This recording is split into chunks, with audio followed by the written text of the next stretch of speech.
రోజు రోజుకి గోల్డ్ రేట్లు పెరుగుతున్నాయి. తాకట్లో ఉన్న బంగారానికి వడ్డీలు పెరుగుతున్నాయని టెన్షన్ పడుతున్నారా? కొమ్మూరి గోల్డ్ వచ్చాక ఆ టెన్షనే పోయింది. కొమ్మూరి గోల్డ్ ఈ మధ్య ఒక ట్రెండ్ నడుస్తుంది. అంటే బాయ్ ఫ్రెండ్స్ ని రెంట్ కి తీసుకోవడం అనేది. సో దీని వలన చాలా నష్టాలున్నాయని చెప్పేసి సిపి సజ్జనార్ గారు కూడా మాట్లాడడం జరిగింది.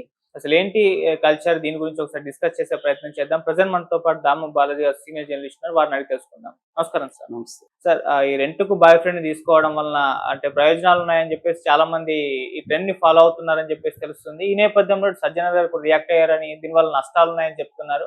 అసలేంటి కల్చర్? దీనివల్ల బెనిఫిట్స్ ఏంటి? నష్టాలేంటి? కంప్లీట్‌గా దీని గురించి ఒకసారి ఎక్స్‌ప్లెయిన్ చేయండి సార్.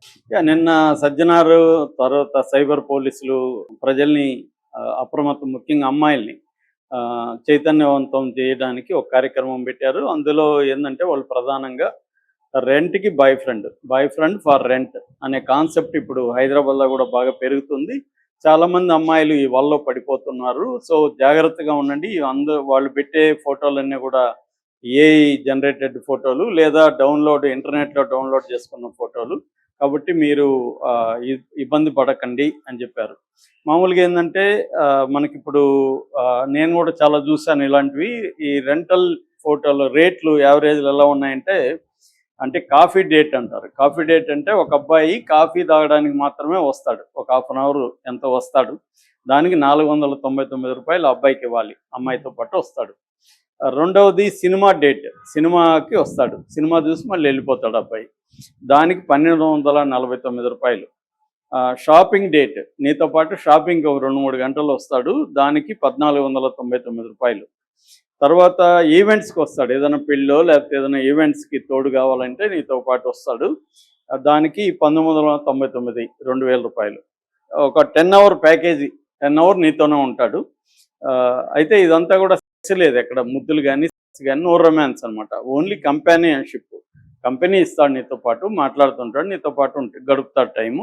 దానికి ₹4499, 10 గంటల ప్యాకేజీ. ఇది నేను చూసిన ఒక యావరేజ్లో రేట్లు.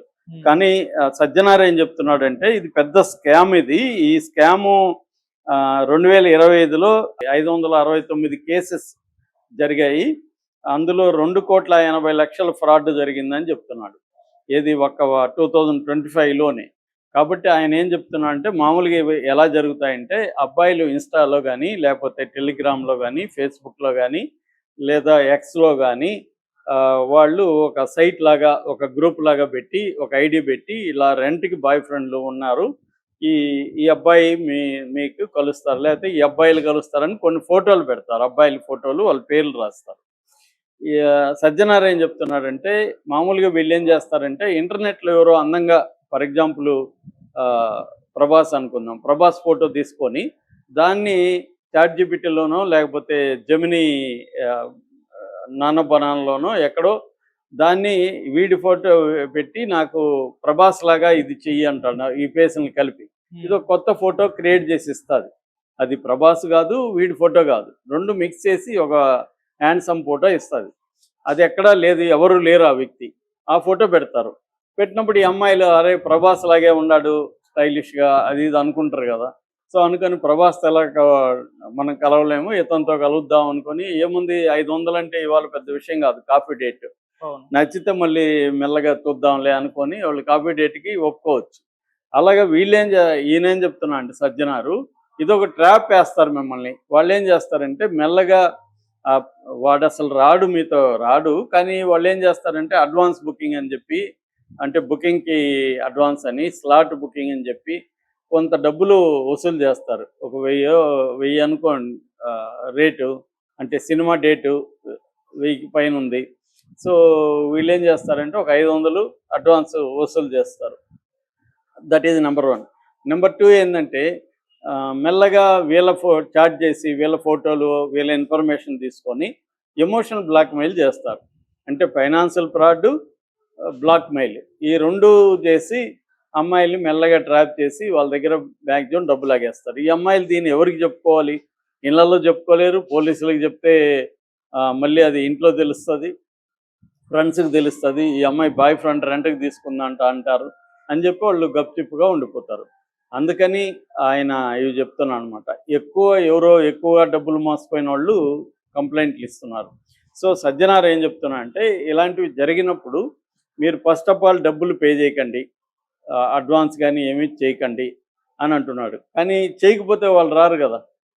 జనైనోడు అనుకో, ఫర్ ఎగ్జాంపుల్ జనైనోడు అయినా నువ్వు అడ్వాన్స్ ఇస్తేనే వాళ్ళు బుకింగ్ చేసుకున్నట్టు లెక్క. బుకింగ్ ఫీ అనేది ఉంటుంది, బుకింగ్ ఫీ కట్టాలి. సో కాకపోతే ఏంటంటే బుకింగ్ ఫీ వరకే కట్టాలి, ఇంకెక్కువ కట్టకుండా ఉండాలి. ఒక ప్రాక్టికల్గా చెప్పుకోవాలంటే సజ్జనార్లాగా అనుకుంటే అసలు అమ్మాయిలు బుక్కే చేసుకోలేరు. జనైన్ కూడా ఉంటారు ఇక్కడ, అన్నీ ఫేకే కాదు. జనైన్ అబ్బాయిలు కూడా రెంటల్కి ఉంటారు. వాళ్ళు బుక్ చేసుకోవాలంటే బుకింగ్ ఫీజు కట్టాల్సిందే, అది కట్టచ్చు. కానీ అంతకంటే ఎక్కువ కట్టకుండా చూసుకోవాలి. రెండోది వీళ్ళ పర్సనల్ డేటా ఇవ్వకూడదు, వీళ్ళ ఐడీలు వీళ్ళ ఇది ఇవ్వకూడదు. కానీ వీళ్ళ ఐడి ఒకటైతే ఇవ్వాలి కదా, ఏదో ఒకటి. ఇప్పుడు ఇన్స్టాలో పోతే ఇన్స్టాలో నువ్వు వాళ్ళతో మాట్లాడాలంటే నీకు ఐడియా ఉండాలిగా, అదైతే వాళ్ళకి తెలుస్తుంది. సో అలాగే మెల్లగా వాళ్ళ ఫోటోలు వాళ్ళు ఏం చేస్తారంటే మన ఫోటోని తీసుకొని అమ్మాయి ఫోటోని ఎలాగన్నా మార్చేయచ్చు, వీడియోగా మార్చేయచ్చు, ఫోటోల్ని న్యూడ్గా మార్చేయచ్చు, ఈ అబ్బాయితో ముద్దు పెట్టుకున్నట్టు చేసేయచ్చు, హగ్ చేసుకున్నట్టు చేయొచ్చు, ఏమన్నా చేయొచ్చు, వాళ్ళు ఉంది కాబట్టి. సో అలాగంతా చేసి నేను దీన్ని సోషల్ మీడియాలో పెడతానని బ్లాక్మెయిల్ చేసే అవకాశం ఉంది. సో ఈ అవకాశాలు ఉన్నాయి కాబట్టి జాగ్రత్తగా ఉండండి. మీరేదో సరదాగా బాయ్ ఫ్రెండ్ అంటున్నాడు కదా, చూద్దాము, ట్రై చేద్దాం, కాఫీకో సినిమాకి పోదామని.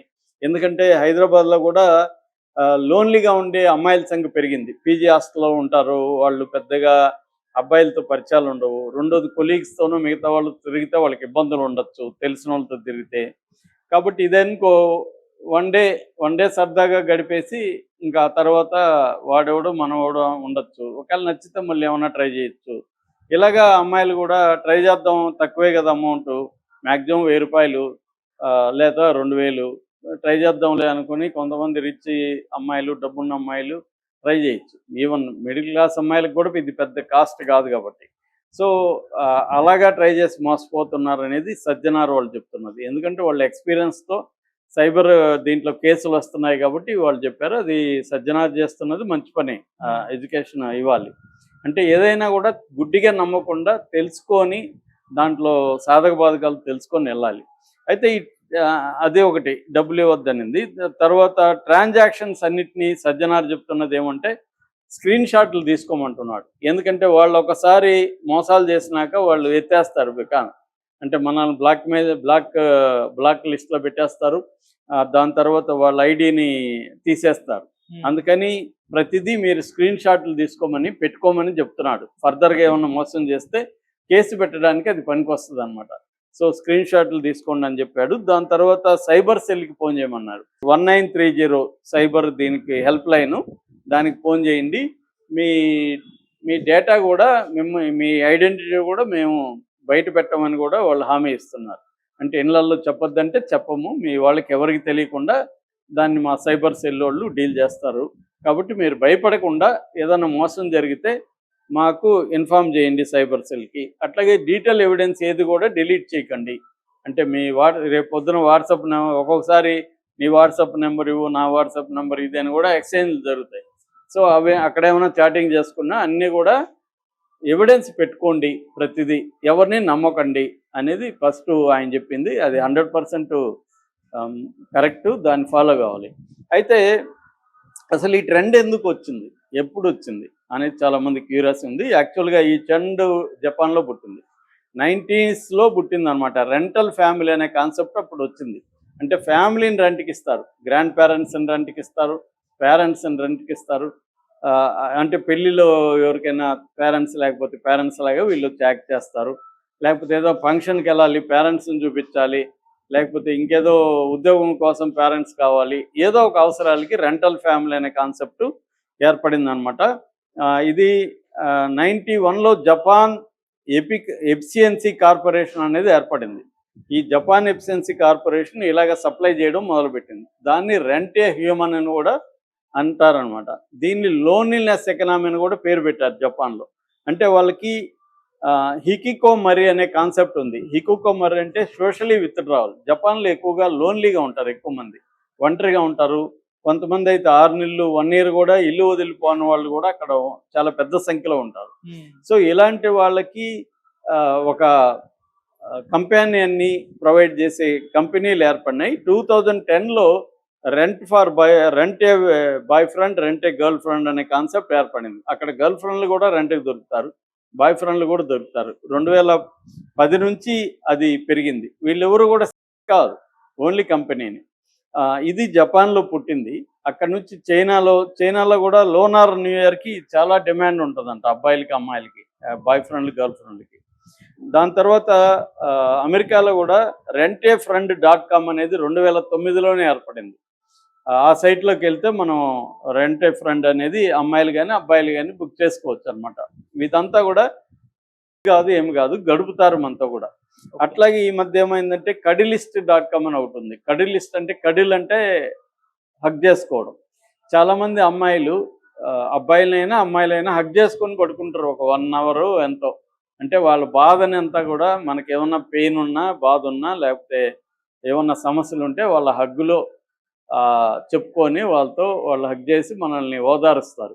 అంత తప్ప వాళ్ళు ముద్దులు పెట్టుకోరు, ఉండదు. అదొక కాన్సెప్ట్ అనమాట, హగ్గింగ్. దీన్ని కడిలింగ్ కాన్సెప్ట్ అంటారు. ఇదొకటి జరుగుతుంది. అలాగే ఇది సౌత్ కొరియాలో ఉంది, అమెరికాలో ఉంది, తైవాన్లో ఉంది, హాంకాంగ్లో ఉంది, సింగపూర్లో ఉంది, వియత్నాంలో ఉంది. ఇప్పుడు ఇండియాలో కూడా ఇలాంటి కాన్సెప్ట్లు పెరుగుతున్నాయి. అంటే ఇక్కడ కూడా లోన్లీగా ఉన్న పీపుల్ సంఖ్య పెరుగుతుంది. వాళ్ళు ఎవరంటే వాళ్ళు, ఇప్పుడు మనం ఉన్న ఎవరో కలవాలనిపిస్తుంది, ఎవరు మనకి అందుబాటులో ఉండరు. ఫ్రెండ్స్ ఫోన్ చేస్తే రారు, లేకపోతే మనల్ని రమ్మనరు. అలాగే లోన్లీగా కొంతమంది ఇప్పుడు నార్త్ ఇండియా వాళ్ళు విపరీతంగా సౌత్ ఇండియాకి వచ్చేసారు. వాళ్ళకి పెద్ద సర్కిల్ ఉండదు. సో వాళ్ళు ఏం చేయాలి, వాళ్ళకి ఎవరితో కలవాలి? అలాంటప్పుడు అమ్మాయిలైనా అబ్బాయిలైనా ఇలాగ బుక్ చేసుకుంటే కాసేపు ఒక 1 అవర్ 2 అవర్ కాఫీ తాగేసి రావచ్చు, సరదాగా సినిమాకి పోవచ్చు. చాలామంది, నేను ఒకటే సినిమాకి వెళ్తుంటా ఒంటరిగా. సో ఎవరు తోడుండరు ఆ టైంకి. అట్లాంటప్పుడు ఎవడో ఒకడు నాకు కావాలనిపించింది, నాకు బుక్ చేసుకోవచ్చు. అదే అమ్మాయి, ఒక అబ్బాయి కావాలి, ఒంటరిగా సినిమాకి వెళ్తుంది, ఎవరన్నా అబ్బాయి ఉంటే బాగుంటుంది, తోడుకొకటి, సెక్యూరిటీకి కూడా. ఇట్లాగా బుక్ చేసుకోవచ్చు. ఇదంతా మంచిదే కావచ్చు, కానీ దీంట్లో ఇలాంటి ప్రాబ్లమ్స్ ఉన్నాయి, అది ఫ్రాడ్ కావచ్చు అనేది సజ్జనార్ హెచ్చరిస్తున్నాడు. అంటే జాగ్రత్తగా ఉండండి అని. ఇది ఓన్లీ అమ్మాయిలకి అబ్బాయిలకే కాదు, ఈవెన్ ట్రాన్స్జెండర్స్కి ఉన్నారు. ఆ మధ్య ఒక అబ్బాయి ఇంకొక అబ్బాయిని ఇలాగ బుక్ చేస్తే వాడు ఎవరినో తోడుకొని వచ్చి వీడిని బెదిరించి వీడి దగ్గర ఉన్న డబ్బులు పట్టుకుపోయాడు ఇంటికి వచ్చి. సో ఇవన్నీ జాగ్రత్తగా ఉండాలి. పబ్లిక్ ప్లేస్లోనే కలవాలి. ఒకవేళ కలిస్తే కూడా ఇళ్ళకి తీసుకురావద్దు, పబ్లిక్ ప్లేస్లోనే కలవాలి. వాళ్ళ డీటెయిల్స్ అంతా పెట్టుకోవాలి. ఒకవేళ కంప్లైంట్ ఇవ్వాలంటే నీ దగ్గర ఎవిడెన్స్ ఉండాలి. ఇవన్నీ జాగ్రత్త తీసుకోమని ఆయన చెప్తున్నాడు. మోసపోకండి అనేది. ఎక్కువగా ఇక్కడ అమ్మాయిలు అయితే లేరు నాకు తెలిసి, అబ్బాయిలే, రెంటే బాయ్ ఫ్రెండ్లే ఎక్కువగా కాన్సెప్ట్ ఉంది. సో ఇది లీగలే, ఇదేమీ బ్యాండ్ కాదు. అందుకని ఆయన కూడా బ్యాండ్ కాదు కానీ జాగ్రత్తగా ఉండండి, మేము కూడా అవి పరిశీలిస్తున్నాము అని చెప్తున్నారు. సో అది basic. Thank you so much.